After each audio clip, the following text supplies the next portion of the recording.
देखिए, एक अच्छा कदम है अगर उन्होंने भारतीय जनता पार्टी और उसकी विचारधारा को समझ लिया है और सोच समझ के बयान दिया है। और ये बयान इसलिए नहीं दिया कि वो बीजेपी के साथ किसी तरीके का कोई बार्गेन करेंगे, तो ये बहुत अच्छा कदम है। लेकिन परसेप्शन जब मानते हैं, जब कुनबा बढ़ाने में सब लगा है, उस बीच AIADMK का साथ छोड़ देना भाजपा को ये बड़ा सेटबैक है एक तरीके से। निश्चित तौर से भारतीय जनता पार्टी अपने एलाइज की कोई इज्जत नहीं करती है। आपने देखा है, शिवसेना छोड़कर चला गया, एक बड़ी पार्टी थी महाराष्ट्र की, अकालीस छोड़ के चले गए, पंजाब की बड़ी पार्टी थी, यूपी के अंदर कई पार्टियां छोड़ के गईं, आ गईं, फिर छोड़ के चली गईं। तो ये एक उनका एलाई रहा है और आज उनका बयान देने का मतलब है कि भारतीय जनता पार्टी के बारे में जो हम लोग लगातार कहते हैं कि वो अपने एलाइज का ना ख्याल करते हैं ना इज्जत देते हैं, ये इसका एक बड़ा सबूत है। दूसरा सर, जो पिछले 2 दिन में विभूति प्रकरण से लेकर दानिश अली का बयान और अब असदुद्दीन ओवैसी का एक तरीके से ललकार राहुल गांधी को कि दम है तो आप हैदराबाद आके लड़के दिखाओ, और ये तोहमत भी कि कांग्रेस और RJD ये मुसलमानों के नाम पर चुप्पी साध लेते हैं। देखिए, अवैसी साहब को अपने बारे में बड़ी गलत फहमी है। अगर राहुल गांधी हैदराबाद से पार्लियामेंट लड़ेंगे तो अवैसी साहब को ज़मानत बचानी मुश्किल हो जाएगी। मैं हैदराबाद से 2 बार राज्यसभा का मेंबर रहा हूँ। वहाँ की राजनीति, वहाँ के हालात, वहाँ के लोगों की विचारधारा अच्छी तरह समझता हूँ। तेलंगाना के अंदर कांग्रेस पार्टी सरकार बनाने वाली है और हैदराबाद तेलंगाना का हिस्सा है। अभी राहुल गांधी गए थे वहाँ पे उनकी रैली हुई थी, लाखों की तादाद में वहाँ लोग आए थे। तो अवैसी साहब इस तरीके का गरूर ना करें। मुझे ताज्जुब है कि वो अपने आप को मजहबी आदमी भी बताते हैं और इस तरीके का गरूर से भरा हुआ बयान देते हैं। खुदा को इस तरीके के बयानात अच्छे नहीं लगते। जनता को तो छोड़ ही दीजिए, वो तो ऐसे बयानात को नापसंद करती ही है। लेकिन सर, आप बड़े दावी छाती ठोक कर न्योता दे रहे हैं, ललकार रहे हैं, और आप कह रहे हैं कि उनका तो जमानत जब्त हो जाएगा। उन्हें ये मालूम है कि राहुल गांधी, उनका अंदाज़ा है कि नहीं लड़ेंगे, इसलिए वो सेना ठोक रहे हैं। जिस दिन उन्हें पता चलेगा कि राहुल गांधी हैदराबाद लड़ने के लिए आ रहे हैं तो उनके सीने की ठुकाई सारी ख़त्म हो जाएगी। ठीक है, इसमें एक और सवाल जोड़ते हैं। तो राहुल गांधी तो आजकल चुनौती ले ही रहे हैं, वायनाड से जाकर जीत गए। वो तो कहते हैं वायनाड जाके आप लड़ सकते हो, तो हैदराबाद से क्यों नहीं लड़ सकते? देखिए, मैं फिर वही बात कह रहा हूँ कि उनकी गलतफहमी ख़त्म हो जाएगी। राहुल गांधी तो देश के नेता हैं, वो अमेठी से भी जीते हैं और केरला से भी जीते हैं। हैदराबाद के अंदर अगर वो चुनाव लड़ेंगे तो अवैसी साहब को दुश्वारी हो जाएगी, उनकी ज़मानत बचाना मुश्किल उनको हो जाएगा। ठीक है, अगला सवाल सर ये है कि डिप्टी CM रहे हैं, बिहार के भाजपा के नेता हैं, नीतीश कुमार को लेकर जो अटकलें हैं उस पर उन्होंने कहा कि अमित शाह ने 2 बार कहा है कि नीतीश कुमार के लिए भाजपा के दरवाजे बंद हैं, बंद हैं, बंद हैं।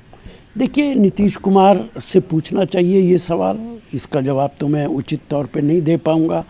लेकिन भारतीय जनता पार्टी का तो कैरेक्टर रहा है कि वो दुकान बंद करने के बाद, दरवाजे बंद करने के बाद दरवाज़ों के पीछे बात करती रहती है और बयानात कुछ और देती रहती है। लेकिन इस सवाल का सही जवाब तो नीतीश जी ही दे सकते हैं।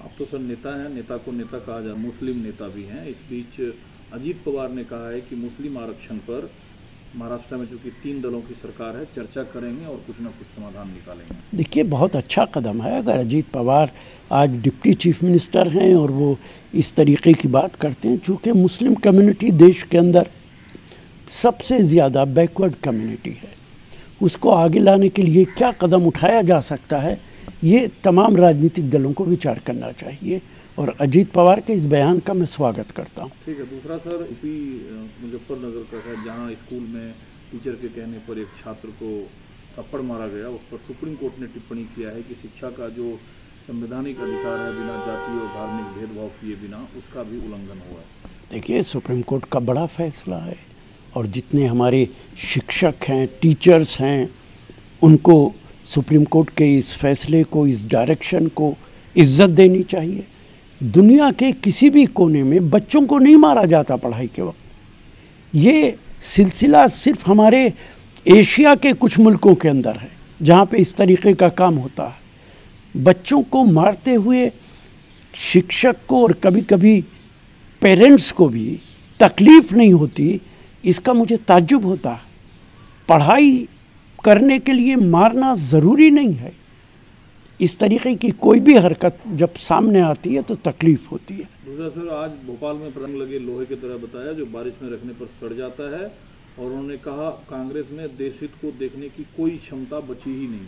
देखिए, प्रधानमंत्री इस तरीके की ज़बान बोलते हैं, मुझे तकलीफ़ होती है कि प्रधानमंत्री बातचीत की मर्यादा भी ख़त्म कर देते हैं। लोहे के जंग लगे हैं, क्या किसी राजनीतिक दल के लिए ये बोला जा सकता है?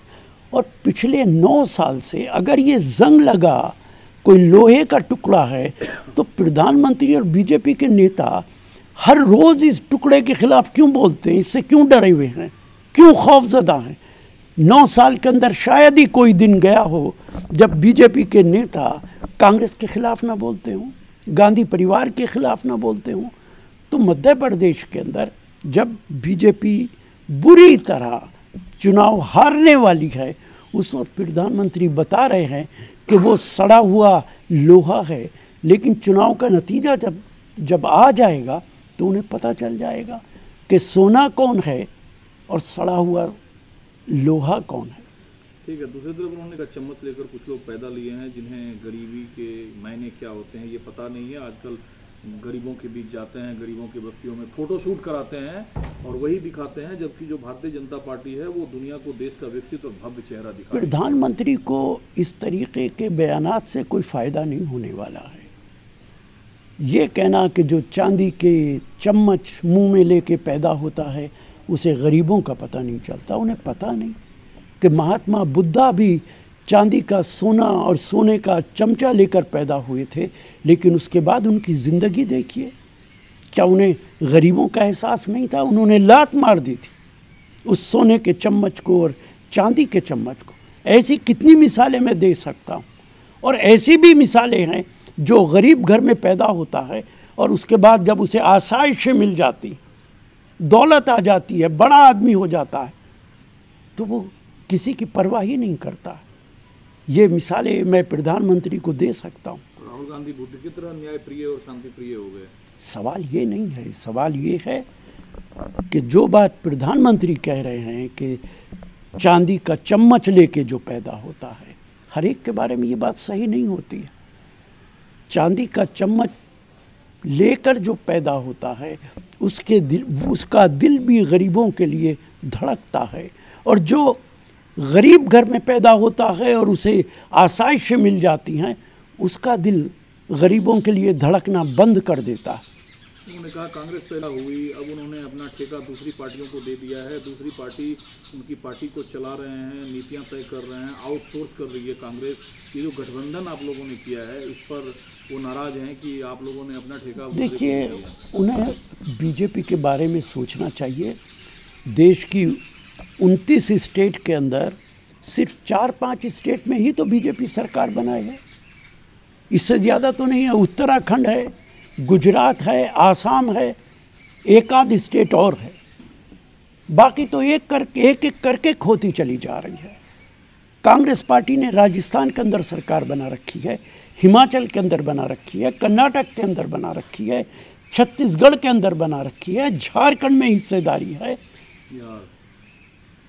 उन्हें एहसास होना चाहिए कि कांग्रेस पार्टी की प्रांतों में कितनी सरकारें हैं। बीजेपी तो घटती चली जा रही है, और आने वाले 24 के चुनाव में प्रधानमंत्री जी आपको सत्ता से बाहर करेगी देश की जनता। आप थे नहीं आते हैं जिस क्षेत्र से दानिश अली साहब आते हैं, रमेश बदौड़ी ने जो कहा, और दानिश अली का कहना है कि अब जो परसेप्शन गढ़ा जा रहा है, निशिकांत दुबे ने जो चिट्ठी लिखी तो उनकी लिंचिंग हो सकती है बाहर। देखिए, मैं इस तरीके की बातों पे नहीं करता। लिंचिंग होना आसान नहीं होता है, और अगर किसी तरीके से दानिश को किसी तरीके का ख़तरा है तो बहन मायावती से बात करें, वो प्रधानमंत्री से बात कर सकती हैं, उनके अच्छे रिश्ते हैं। और जो बदौड़ी ने कहा, विधूरी के बयान को मैं निंदा कर चुका हूँ और मैं कह चुका हूँ कि ये जो कुछ विधूरी ने कहा है वो एक आदमी के खिलाफ नहीं है, वो पूरे समुदाय के खिलाफ है और इस पे प्रधानमंत्री को खामोश नहीं रहना चाहिए, इसकी निंदा करनी चाहिए और उनके खिलाफ कार्रवाई करनी चाहिए। वीडियो पसंद आया हो तो इसे लाइक और शेयर जरूर करें और हाँ, हमें सब्सक्राइब और फॉलो करना ना भूलें ताकि आप देश और दुनिया की कोई खबर मिस ना करें। तो जुड़े रहिए हमारे साथ और देखते रहिए न्यूज़ 24।